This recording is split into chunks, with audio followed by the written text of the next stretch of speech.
Pick up the microphone. Good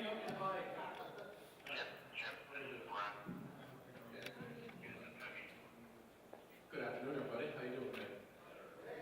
My name is Lindskog. As she said, I'm the lead medical and charitable coordinator for Free Aid, fr33aid.com. We're a group of liberty-leaning, medically skilled individual that goes to liberty events and provides first aid, do CPR, AED training, and whatnot. And this ties in with my experience with Boston Free Speech through providing the medical assistance for the first May rally, as well as the August 19th rally that we're here to talk about today. And I'll just hand the microphone on to Brandon to give him an opportunity to introduce himself a little better. Hey, so my name is Brandon Navom, and as you were told, I was the founder of Freedom Coders. I was also a Ron Paul delegate in 2012 to the Republican National Convention. I did so because I'm a software engineer and basically built my own call from home system. And since then, I've been fighting for liberty. I was the person who actually left my government think tank job when they tried to get me to work for the NSA. And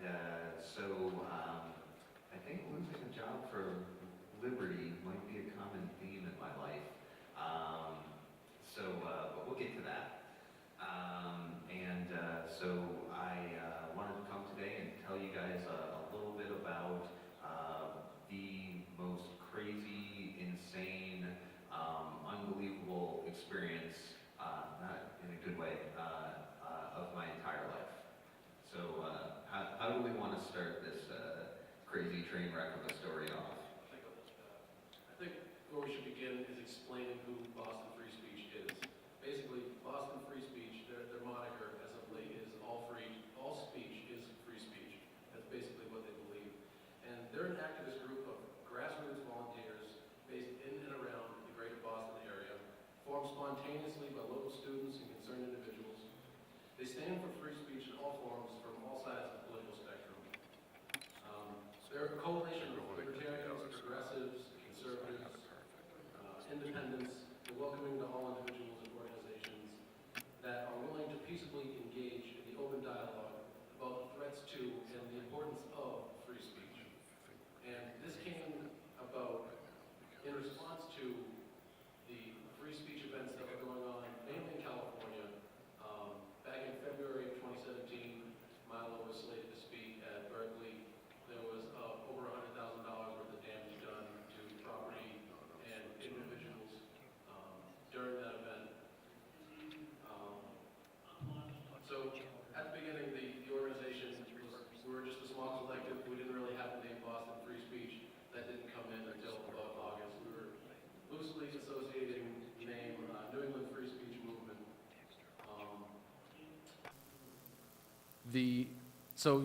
The free speech events that were taking place in California.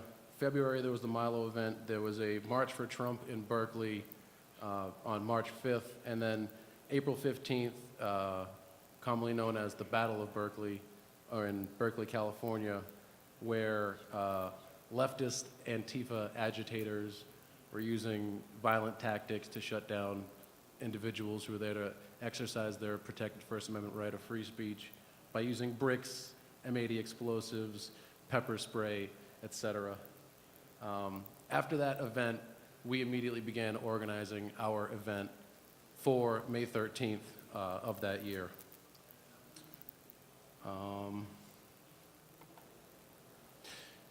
So the first event went down without a hitch. We basically, we got speakers lined up. We had people come out. We gathered, we spoke, we had a march. There were folks there protesting our First Amendment activity that day. There was minimal police interference, probably 100 police there that day. And they kept the peace, they kept the sides divided. And the event basically went off without a hitch. We had our march. Everyone went home. No problems that day. Cut to August. We were planning our second rally, and we had August 12th slated as our second event. But in order to not conflict with the Unite the Right rally that was going to happen in Charlottesville, we decided to push it back 1 week. And it could have been a mistake, because had we not pushed it back, we would have had it on the same day, and there wouldn't have been all this hoopla.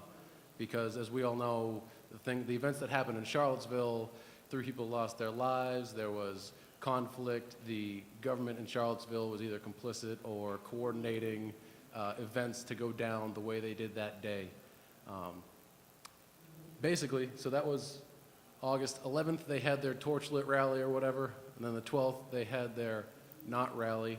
All the violence went down, lives were lost, and during that event, shenanigans started unfolding with Mr. Navom, and I'll just hand it off to let him tell. Yeah. So that weekend, the weekend of the 12th, I was actually out on visiting my daughter, and I had heard about the rally. I knew it was scheduled to be for that day, and started getting news reports on it. And I didn't pay too much attention, didn't think it was too important, until that Sunday. The next day, I started getting phone calls from reporters, a reporter from the Boston Herald, and she seemed interested about the rally that was next week. And I didn't think too much of it, but then I started getting more phone calls, and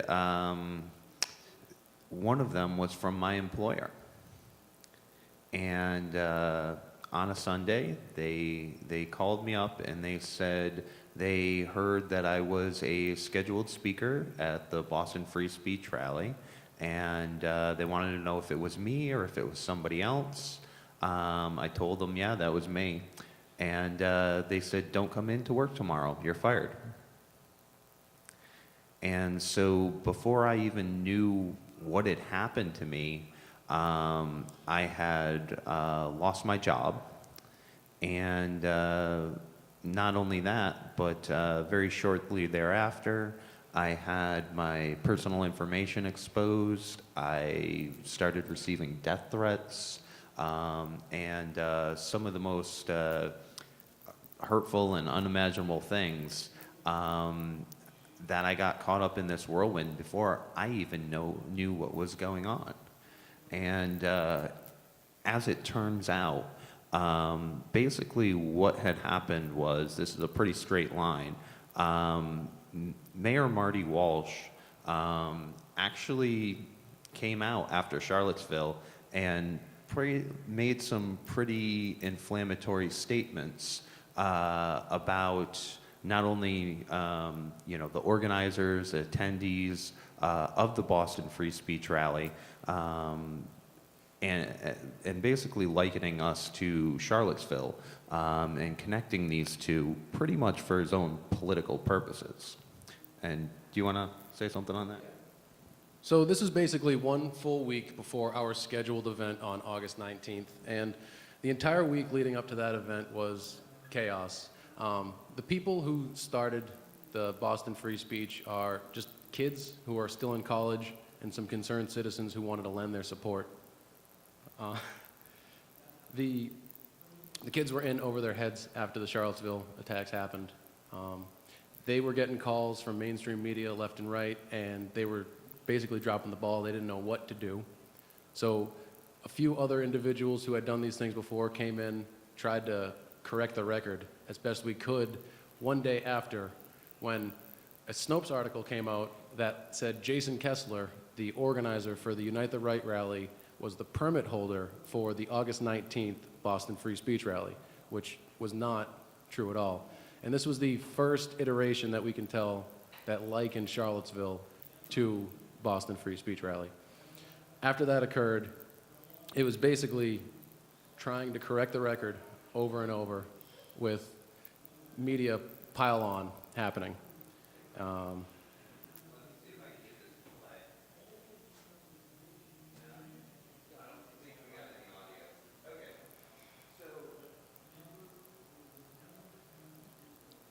You You want to give a rundown of what he said?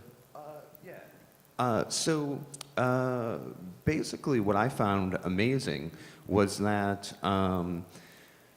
in the initial aftermath, they had this big press conference with the mayor and the governor, and the mayor was saying things like, we don't know who these people are, they don't have a permit, they're white supremacists or neo-Nazis. And they said, and he's like, we got our special police investigators trying to track these guys down. So apparently their crack group of investigators didn't even bother to go to the Twitter of the Boston Free Speech Rally where they had posted a copy of the permit. Nor did they bother to pick up a phone to their Parks and Recs department and ask who we were. If they wanted to get a hold of us, they could have just called the guy on the permit. It really wouldn't have been that difficult. But they had this press conference, and they're like, we can't get a hold of them. And I just remember screaming at the television, like, we're trying to get a hold of you. And so they were making, and some of the other organizers said that they were calling in, trying to get a hold of the police, and the police were basically giving them the runaround, transferring from department to department. And then they called back and said they were counter-protesters and they wanted to set up a counter-protest, and they got put right through to the proper department. So you can't say this is all just incompetence. A lot of this was purposeful negligence and purposeful malice. Some of the more slanderous statements, saying that we don't want you here, you're spewing hate, and they said we don't want more of what we saw yesterday, the day after Charlottesville, and this loss of life. The mayor of Boston basically just called me a murderer. It's kind of insane.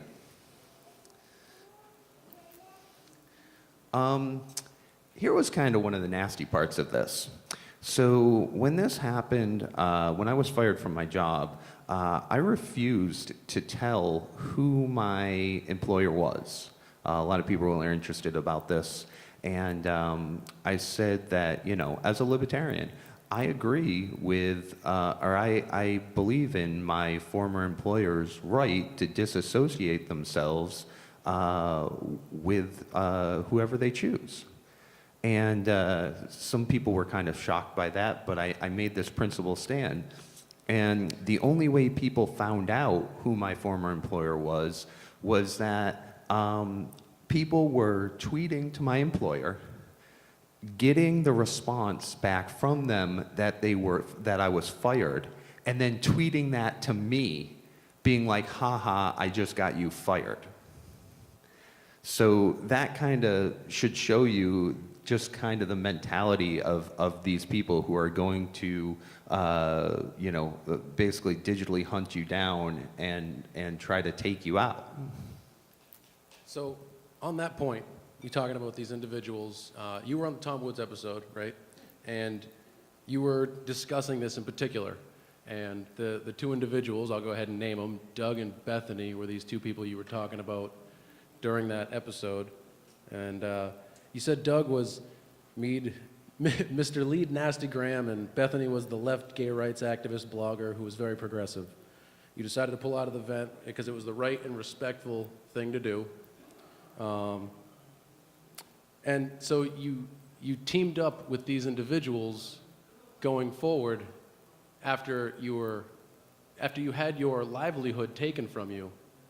You said on Tom Woods that you were on a Skype call and you asked Doug, "Oh, are you done terrorizing me now?" Oh, and then you decided to agree to work together. You made amends, and then so you became really good friends with those who tried to destroy your way of life, your way to make a living. Is that still the path that you're on? Do you still think that that was the right move to do prior to that event? So, yeah, that's a really good question because this is kind of a part of the story that people don't understand, and I think it's difficult for people to understand it. And it started off when I was doxxed, and people kind of I didn't know how to handle any of this, being called a Nazi. And one thing I learned is you'd say, "Oh, I'm not a Nazi," and they're like, "That's exactly what a Nazi would say." It's crazy. So learning how to deal with all this stuff. And so when I was doxxed and people started calling me up, I actually started just talking to them. And when Bethany called me up, this person who was calling me up to try to enumerate the destruction of my life, very, very angrily, I just waited for her to take a breath. And, I kind of said, like, look, I'm not your enemy here, okay? And immediately she railed on for longer. And what happened was I actually explained to her what the situation was. And I explained to her how, had we had this the weekend before Charlottesville, nobody would have given a damn. And she was actually like, wow, so this is all just a big misunderstanding. And I'm like, yeah. And she's like, so this isn't something you purposefully did. And I was like, yeah. And so maybe naively, but I thought, like, okay, one person down, 10 million more to go. But I actually did get her to kind of see what happened. And, at the same time all this was going on, for me, I'm going to have to skip through a little bit. But for me, probably two things. One,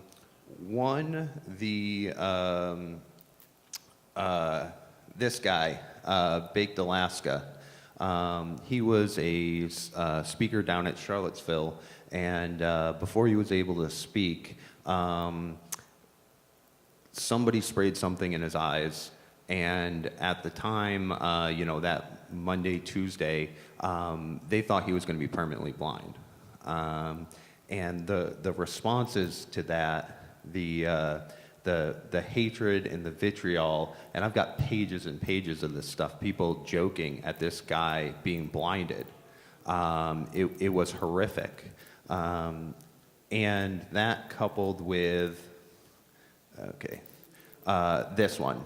What happened was a Boston Herald reporter called up the head of the Ku Klux Klan and said, basically, all this talk about Nazis coming, like, are you guys actually coming?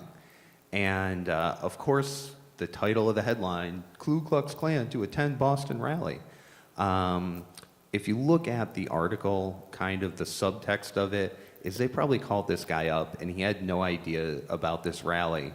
But what actually happened was, after this got so much media attention, some of these hate groups started to get on their radar, right?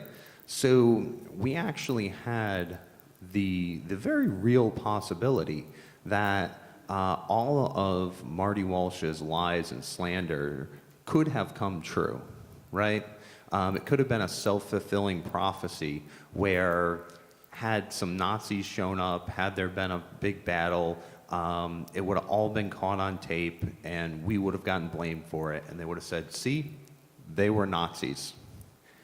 As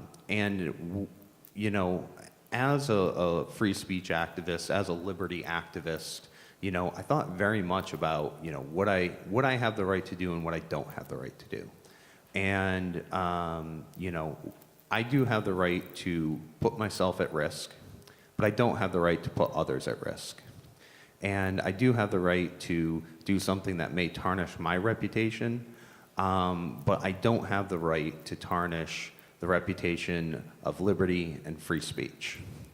And so it was at that moment where I thought that the chance for violence and chaos was too high, And I felt that we had to, that's when I publicly dropped out as a speaker, and I felt that the rally should have been delayed.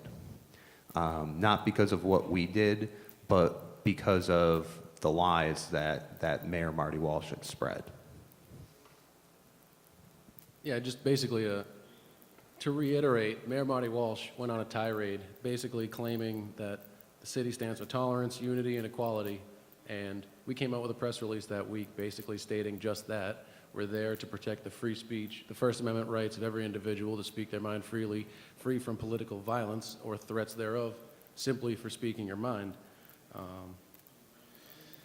Yeah, and then in the next breath, he goes on to say that he doesn't want hate groups, he doesn't want incitement of violence, and he's basically claiming that we are there to do just that, not to have our rights protected, but to simply be there to incite violence and to create chaos. The people that were involved in the Boston Free Speech Movement that did the police liaison work before the event took place was the Thursday before that Saturday. And it was a 23-year-old kid who went in by himself, didn't record the meeting, didn't know what he was doing, got steamrolled. And basically, the police said, these are the things you're going to have to do if you want to have your demonstration. And they enacted a barricade, a two-ringed barricade that we were told we were going to be allowed in the very middle, which is the bandstand area itself. And then in that first circle, concentric ring there, was supposed to be our supporters as well as the press. And then there was supposed to be that DMZ, and then the protesters to our event were going to be contained outside that. What occurred that day was anything but that. Our permit was set from 10 a.m. to 2 p.m. I showed up at about 9:30. I was there to do the medical and make sure the security went off and everyone was all safe that was going to be attending within our event. John Medler was the individual who had the permit in his name, and the police that were holding the entrances for the attendees would not let anyone in until he was there that morning with a physical permit in hand. Now, I got there at 9:30 in the morning, and there's already thousands of people gathered on the Boston Common. We have Antifa, there's Black Bloc, there's people there chanting, they got signs. It's starting to build. And a lot of these kids are young, and they didn't know what was going on. They wanted to get into the protected area. They were nervous. They didn't know what was going to happen. The police at the end that were blocking people from getting in, there was one cop that basically said, good, I hope you don't have the kid with the permit here so that you don't get in so that you can't have your event today. And it was madness. So John Medler shows up, we start letting people in, and actually before that even happens, there's two entrances. You can't see it in this photo here, but there was one entrance that they shuffled everyone down to, said, you're gonna go in over here. And then Black Bloc came over, there was scuffles, and they said, everyone has to go over to this other entrance, which is all the way around the other side. And they had fences and barricades up so that it wasn't a normal flow in the park where you just freely walk around. So people had to walk through crowds to get from one entrance to the other, and then back to the first after everyone gathered at this second entrance. They were making John Medler, as well as the other lead organizers, specifically say who can and cannot get in. So people were trying to get in. The police were saying, oh no, they're not authorized. One of our organizers was saying he's with the event, and they were still turning people away. Some of our speakers couldn't get in. None of the press could get in. Most of the people that were there to support us couldn't get in, and several people got assaulted that day and actually really hurt. Yeah, do you have more on that? Yeah. My free speech lawyer, who was actually slated to speak at this, said that if this goes unchallenged, this will be the greatest erosion of our free speech rights in the last quarter century. So what they've essentially said is, we don't have to ban the speaker, we can just ban the listener, right? We can just put so many restrictions on your free speech that, oh, we're not banning it. You know, a school might have to give Milo Yiannopoulos a permit to speak, but they can say, we'll just bar the auditorium and not let a single person in. You can have your podcast, but we'll just, you know, take out the internet to your website so no one can get there, right? This actually has some very far-reaching First Amendment issues here. And I think it's critically important that this gets challenged. And I think, in my opinion, there's no more of a blatant admission than the Boston Police Commissioner, who, after an event, said, and you know what? If they didn't get in, that's a good thing, because their message isn't what we want to hear. So this is a blatant admission of censoring the state, censoring speech, because of the content of that speech.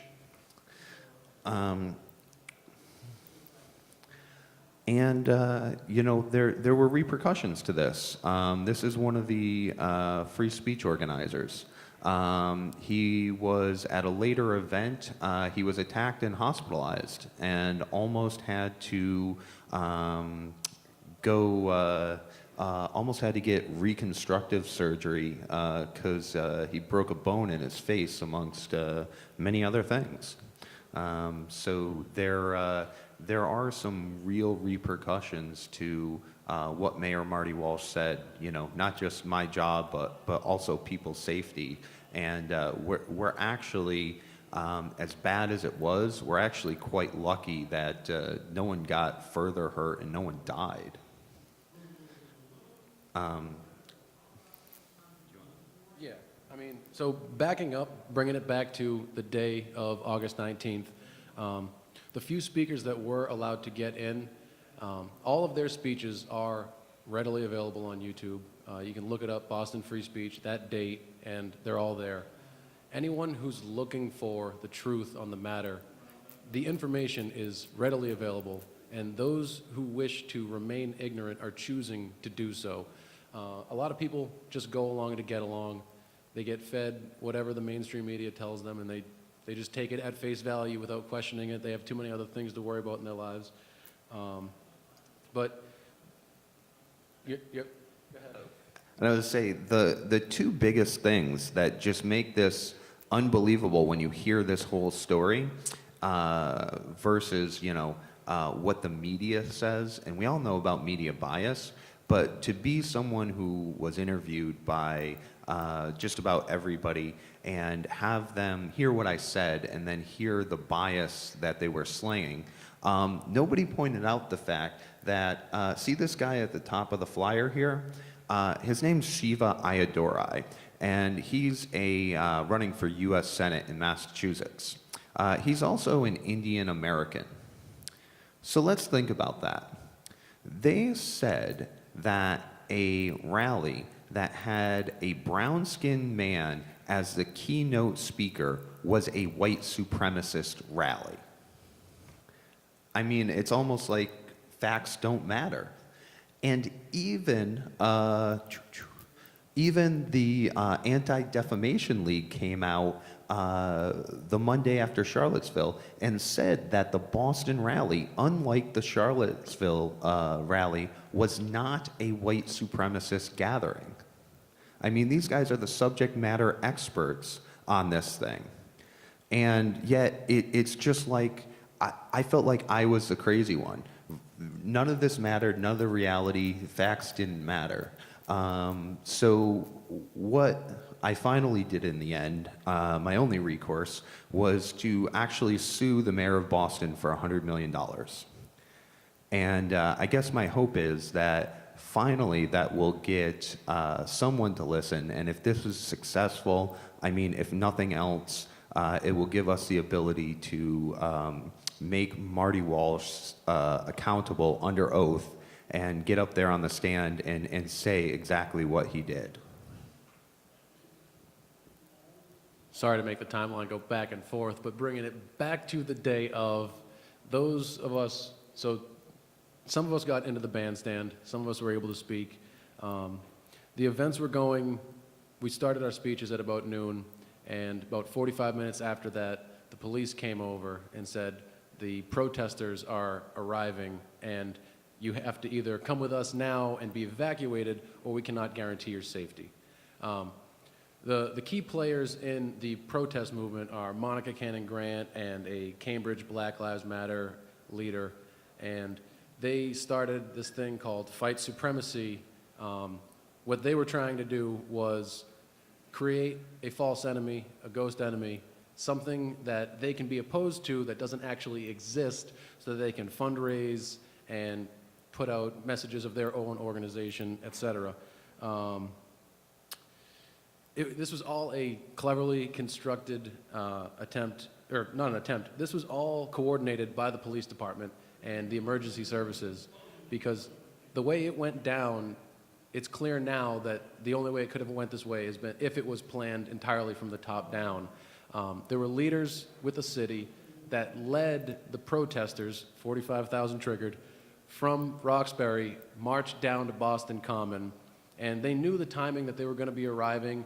They knew when we were there, the people that were going to be allowed into the protected area in protective custody, those who were disarmed of cameras, flags, sticks, whatever. They all knew the timing of all these events. I think they denied people entry to the bandstand area because they knew that they were going to have to evacuate us in paddy wagons to get us away from the lynch mob of tolerance, so to speak. But it was about that time we were told we have to go with them or face whatever the mob is going to do with us. And we all filed in. We're in a staging area, standing around. We didn't know if we were going to have to be marched through the crowd to some alternate area. They never really gave us a clear evac plan after they wrangled us out of the bandstand. What they did was they pulled 5 paddy wagons over, and they divvied people up, and there was 16 in one, there was 20 in another, so we got stuffed in there like sardines. We got basically sweated out. They stuck 16 of us in the 4th paddy wagon. That's the one I was in. They closed the door. We sat there for a half an hour. They scooted us out of there through a violent mob and dropped us off and said, "Good luck, you're on your own." Yeah, it was amazing how the opposition had orchestrated this, not only with everything being timed and coordinated, but after the evacuation, they actually had a stage set up on the other side of the common with a sound system. And guess what? You know, all of these people who had probably never gone to a rally in their life, 40,000 people got there, and, they said, "Where are all the Nazis?" And there were communist agitators with flyers saying, "We chased them away. Now come help us organize to keep them from coming back." And they got to have their message, and they got to speak to thousands of people. We were denied that right on our side. Anybody got any questions? It was a fun day. It was the most exciting day of my life, that's for sure. One of them. Jumped out of planes too. So, hi. I guess I'm just first off, I'm no stranger to liberty activism and activism in general, and it sounds like the whole mob rule really got carried away, and the media was very biased. 2 questions, actually. One of them: do you have recordings of the police, the scanner? Because in Boston it's unencrypted, and would have been really useful. I used to listen to it all the time when I lived there. It's probably not available anymore, except for on their recordings. But the other thing is, I'm just curious about the content, because I don't know any of the speakers. I know, people like Milo. Actually, I think Milo is an exception because I think he's really, really cute. But what the stuff that comes out of his mouth is really... He's a right-wing agitator, I'd It's say. nasty. I mean, it's not liberty. And same thing with Trump at times. It's just really hateful and closed. It's not liberty at all. And I don't really know what these, and still all these people can speak all they want, but I don't know what was arranged here, and so help educate me, I guess, as far as what you were going to be talking about, because I guess everything's on the web, and I can go look. But, So, one, I do not have the record of what the police were doing on the back end. yeah. And two, so the original speakers that were slated to speak were of a right-leaning variety. After Charlottesville, most of them dropped off, and what we had to do was play, I don't know, catch up and figure out who we're going to be filling in. Shiva Ayadurai was the one person who stuck through, and actually Shiva and Joe Biggs and Kyle Chapman. The three that were slated at the beginning stuck through and went through with what they were speaking about. People were there, they could talk about whatever they wanted to talk about as long as they weren't advocating for political violence or shutting down other individuals. One person spoke about unity, another person spoke about, like Shiva was basically showing for his Senate campaign. And it was basically open platform for anyone who wanted to speak as long as they were there to promote open dialogue. So this is actually a really important question. And what I actually did was I issued something called a motion to preserve. And this is, or a demand to preserve. And this is something that is done in civil cases saying that we're going to sue you and you need to preserve all of these records, right? If there's something I'd like to come out of this is I'd like to start maybe like a nonprofit org or something that helps you with these things, because I'm a software engineer. I know like what to ask for, asking for server logs and internet caches and cookies and all of these things. But I don't think someone who's not doesn't know about digital forensics would be able to do that. So I'd actually really love to kind of share that knowledge that I've learned about how to get information from Twitter and things like that. It's really, really difficult, and you have to know what to ask for. And so you're absolutely right. I think in due course in time, we have the lawsuit, and we will, in the discovery process, we will be kind of getting all of that information and going through it. And, hopefully, I have a feeling they might say, oh, we lost it, and there are repercussions to that. But we hope that'll help the truth come out, and I'd like to help anybody else who's been wronged when their free speech is to be shut down.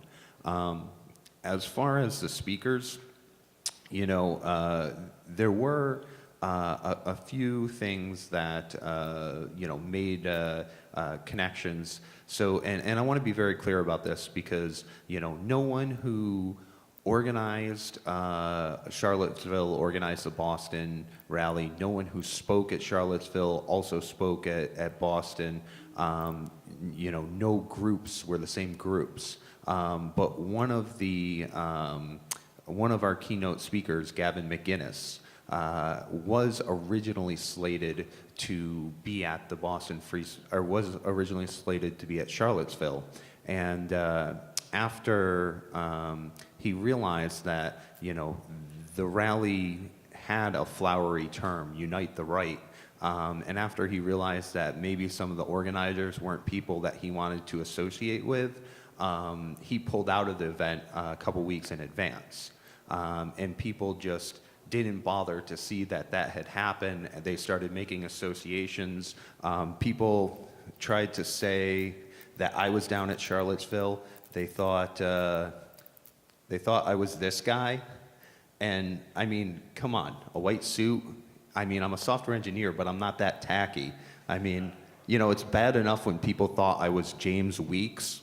But this is pretty bad. And one of our other speakers, Kyle Chapman, there is another Kyle Chapman in New Zealand who looks like a pretty scary dude, who is kind of, I guess, a Nazi. I don't know. I saw some pictures and they're scary. But people just, there can't possibly be more than one Kyle Chapman in the world, And just one more thing. As far as speech goes, the First Amendment is there to protect the speech that is not popular. You don't need a specifically enumerated right to speak freely about something that everyone agrees with. It's when you're speaking about something that's controversial, that people disagree with, and not having the heckler's veto rule. And in order, that really is the most important thing. And it's something that we have lined out in our Constitution, or in our Bill of Rights, so I think it's important. And if somebody else wants to ask a question, if we have time, feel free to do it. But another thing I've learned from this that I think is incredibly important is exactly when you're in one of these situations, everything you say and do is critically important, right? So, and Boston has a habit of playing fast and loose with people's rights. We remember the Boston Marathon bombers, and they basically called it a shelter in place and locked everyone in their houses and stormed, went house to house, violating people's rights. And they wanted to sue a couple libertarian groups, but they couldn't find anybody who said, I do not consent to this search, and slammed the door. And so because people didn't utter those words, they weren't able to have a case. In our case, there's something called the heckler's veto. And it very clearly says when there are people who want to speak and other people who are using violence or the threat of violence to stop that speech, you don't stop the speech, you go arrest the violent people. So what should have happened was they should have stopped the parade. They should have done whatever they could to clear out the violent people to allow the speech to occur. My lawyer, Ronaldo, who obviously knows what he's doing, videoed himself going up to a police officer, identified who he was, and said, I'm trying to attend this rally. I would like safe passage through the crowd. And they denied him, and that's one of the basis for actually a second First Amendment lawsuit. So there's actually 2 lawsuits going on right now. But knowing what to do, knowing what to say, and video it is critically important. I guess we'll wrap it up. We'll do some shameless plugs. You can check out Boston Free Speech. We have an event coming up this coming April at bostonfreespeech.org. And I'll do a personal plug. If anyone needs any medical volunteers for any Liberty events, freeaid.com. You can reach out to us, fr33aid.com. I was glad to do. There was no injuries during any of these Boston Free Speech rallies, but we were there in case there was. I wasn't going to grab it from you. So on my side of things, like I said, there's 2 different lawsuits. One I'm a party to, one I'm not a party to. Mine is slander, and the other one is for the First Amendment violations. And we have GoFundMes to both of those, as well as a third for Matthias, the free speech rally supporter or organizer who was beaten up. And if you go to my GoFundMe, gofundme.com/Navom, Navom, I have links to those other 2. So especially Matthias, because he's a young kid and doesn't have any insurance. And if you want to battle, the biggest erosion of our free speech rights in the last quarter century, follow the link to Ronaldo's First Amendment lawsuit. Thanks, guys.